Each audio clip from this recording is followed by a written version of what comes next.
To call an ambulance for a mere headache and vomiting is overreacting. If you are so worried, why don't you just come home and take care of her? I mean, isn't that your job? Don't rely on me. I don't have time for this. I'm leaving now. You have to take care of the rest of yourself." While my daughter cried and crouched in pain, my husband left the house. She had always been healthy and never had any serious illnesses. How was it an overreaction when such a daughter was suffering? It was clear that he was not concerned about her at all. I was out working at the time, but fearing for her life. I immediately returned home and called an ambulance myself. If I had been there for her from the beginning, she didn't need to suffer so much. As I held her hand, I cried from frustration and blamed myself. 5 days later, when my husband finally called me, I quietly told him, "I'm in the middle of our daughter's funeral. I'm Stacy, 45 years old. I work part-time and do my best to take care of the house and raise my daughter. I met my husband through a matchmaker. When I was single, I had a full-time job in a field that was dominated by females. It was difficult for me to meet someone at or through work. I had always had a strong desire to get married and didn't want to wait until I was older. I decided to go to a matchmaking service and was introduced to my husband, Wayne. He was a meticulous person who did things very carefully. On the other hand, I was more laid back, so at first I thought we were two opposites and incompatible. As we got to know more about each other, we came to respect our differences. We were so in love that it was hard to believe we met through a matchmaker. I was grateful for my luck fate. When we got married, Wayne only wore the ring during the ring exchange as he was allergic to it. We enjoyed our honeymoon period to the fullest, and then we conceived 2 years after our marriage. A healthy baby was born, and we were overjoyed. "You did great, honey. We have a very pretty baby girl." "Thanks, hon. She's adorable. Let's do our best to raise her with lots of love." He was totally head over heels for our daughter, Mia, even more than I was. He even used her birth weight for the license plate number and passwords.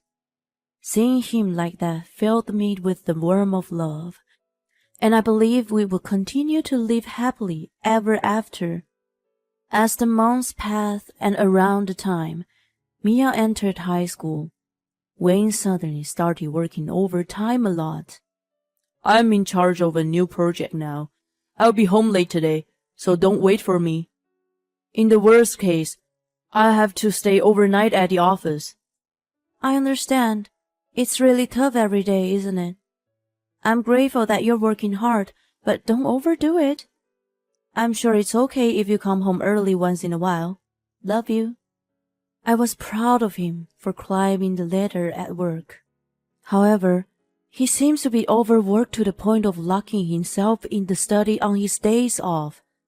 I understood that he was exhausted and needed some time alone.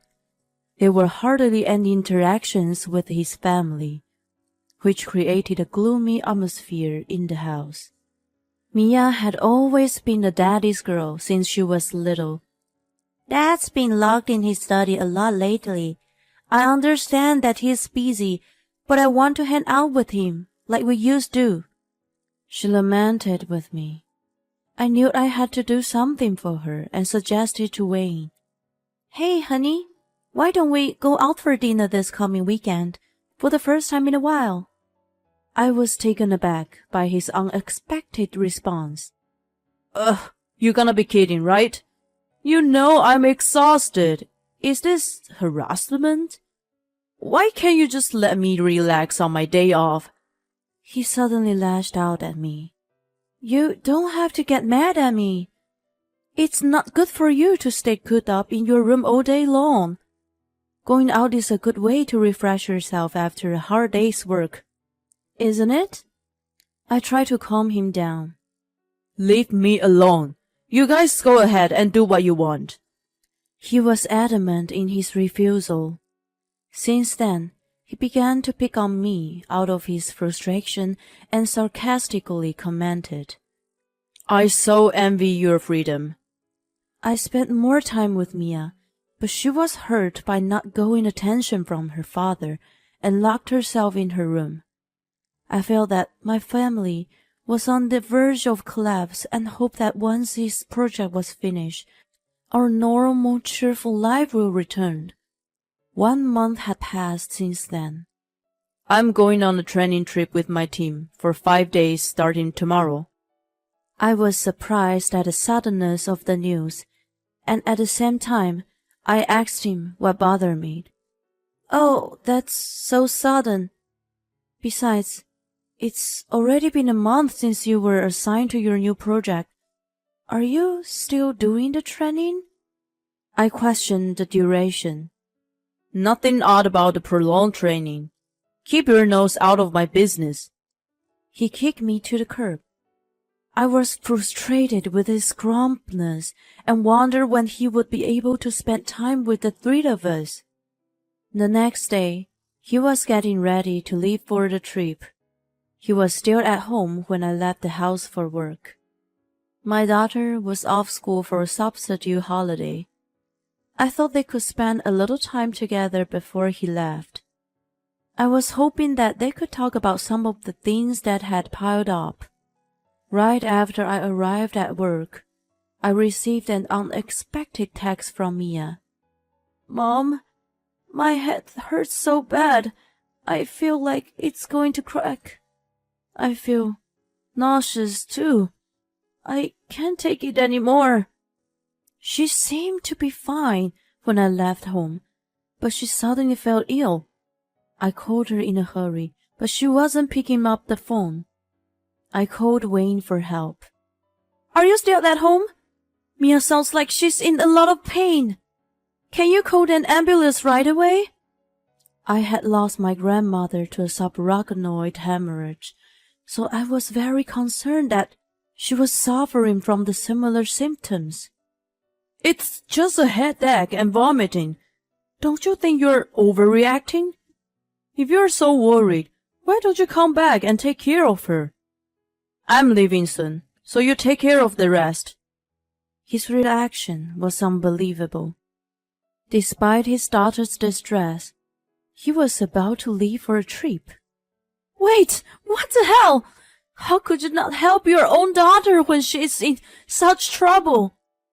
Is your job that important to you? I lashed out at him in a harsher tone than usual. I'm telling you, you're just making a big deal. It's raining today. She must be feeling the pressure. Anyway, if you came back, the problem would be solved. Time management is a basic rule for my job. I can't be late for something like this. He threw all the responsibility on me and put his work first. I felt no affection for Mia from him, who used to care so much about her. I hung up the phone and made my way home, praying. He had already gone, and I found Mia, unconscious, in the living room. The ambulance came right away and rushed her to the hospital. I called Wayne after the doctor explained to me her symptoms.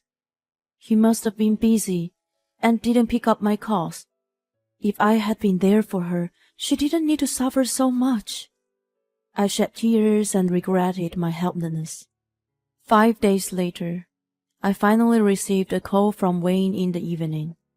The first thing that came out of his mouth was, You don't have to prepare my dinner tonight. I was stunned for a moment. I had been wondering how he could come home after leaving Mia in that condition. He didn't even call to find out how she was in those 5 days, and he sounded as if nothing had ever happened. I cut to the chase and told him, I'm in the middle of our daughter's funeral right now. I can't prepare dinner anyway. Your trip is over, right? Can you come over now? As a father, it was expected of him to attend his daughter's funeral. To my surprise, he kept indifferent. Oh, I see. Well, I won't be able to make it. You can deal with it yourself. He showed no sorrow whatsoever. I reached the boiling point, and my anger exploded. I resolved to tell him everything that was on my mind when he got back home. He returned late at night. Why didn't you call an ambulance right away? Do you have any idea how much you suffered? I had been waiting for this moment and immediately started attacking him. Oh, come on. I haven't been home in a while, and you don't even welcome me back. Even if I called an ambulance that day, it doesn't mean she survived, right? What's done is done. I brought you some sweets. Make yourself feel better. I was stunned by no sign of remorse from him, and lost all energy to argue. He seemed to take advantage of it. Give me all the insurance money. I'm the one who has been paying for everything in regard to our daughter. You're just a part-timer with a low income, so you have no right to it. He grinned at me. How can you say such a thing right after losing our precious daughter? It's not all about work. Why don't you think about your family a little? His inhuman arrogance infuriated me. He was not intimidated by me, though. It's your responsibility to take care of daughter's health. It's your fault for not fulfilling your duty. It's a false accusation to say that she died because of me. He snapped back at me. I knew that arguing with him would get me nowhere. I produced an image that caused tremendous stress from Mia. You hurt her and put her under stress to the point of destroying her health. Don't tell me you know nothing about this. I showed it to him on Mia's phone. It was a picture of him shopping with a young woman, arm in arm like a couple. On the day he left for the trip, Mia took the opportunity of being alone with him. She showed him the image she had taken and asked him about the affair.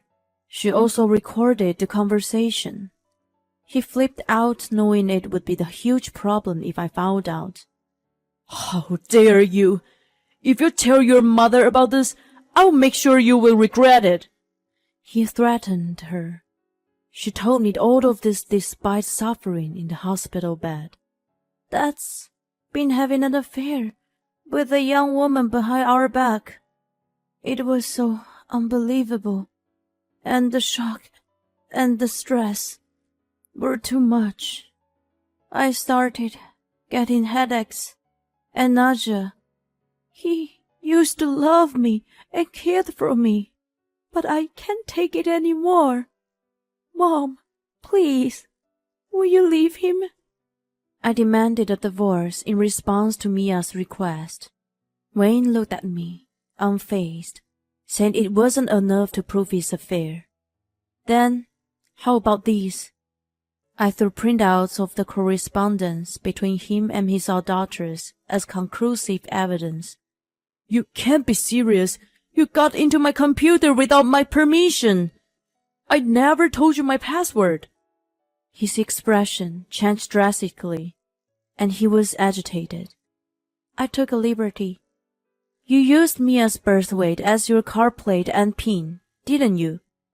I thought you might have done the same with your password. Sure enough, I was right. When I looked at his emails and the messaging app on the computer, I found more than enough evidence. He lied to me and Mia that he was busy at work, but in truth, he had been almost cohabiting with the adulteress. The training trip he said he was going on with his team was just a trip with his adulteress using his paid leave. It's an invasion of privacy to go into someone's computer without their permission. He put up a desperate fight, but I relentlessly pursued him. It's wrong to keep things hidden from your family, don't you think? Oh, by the way, I also found a record of you unlawfully obtaining company money to pay off your girlfriend. You can't get away with it now, can you? Admit it now. He fell to his knees in a panic, as all his wrongdoings were exposed. I told him I was returning to my parents' house and left the house. A few days later, we filed for divorce. I was to have custody of Mia. I moved her to my parents' house while Wayne was away and focused on getting evidence of his infidelity at home. Before he returned from his trip, I had completed the moving process as well. By the way, I lied to him about Mia's funeral. I wanted to see him weigh between Mia and his affair. He thought that if she was gone, the affair would not be exposed, and he could secretly pay back the company with the insurance money. I realized what a scumbag he was, and I still shudder to think until this day. I gave evidence of him swindling company money to his HR, which led to his disciplinary dismissal. He was asked to refund the exact amount he had spent. He lamented that the amount was so inflated and that there was no way for him to pay in one lump sum. He was such a meticulous man that he had carefully written down the address and phone number of his adulteress on his computer. I contacted her and exposed the whole thing. It's normally a good thing to be meticulous, but in his case, it completely backfired on him. Thus, he's been dumped by his adulteress, and even his parents cut ties with him.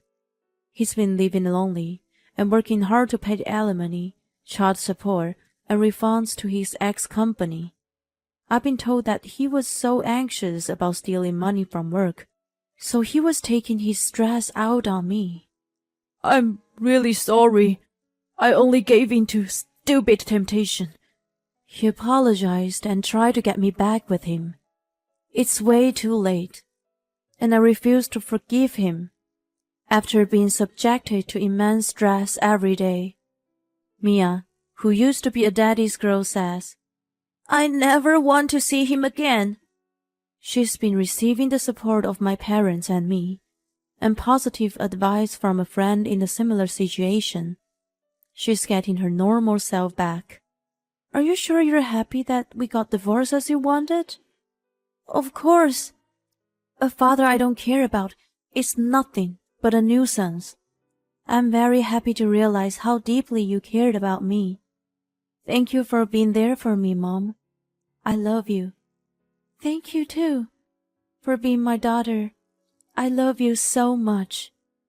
We held each other tightly in tears, realizing once again the importance of each other.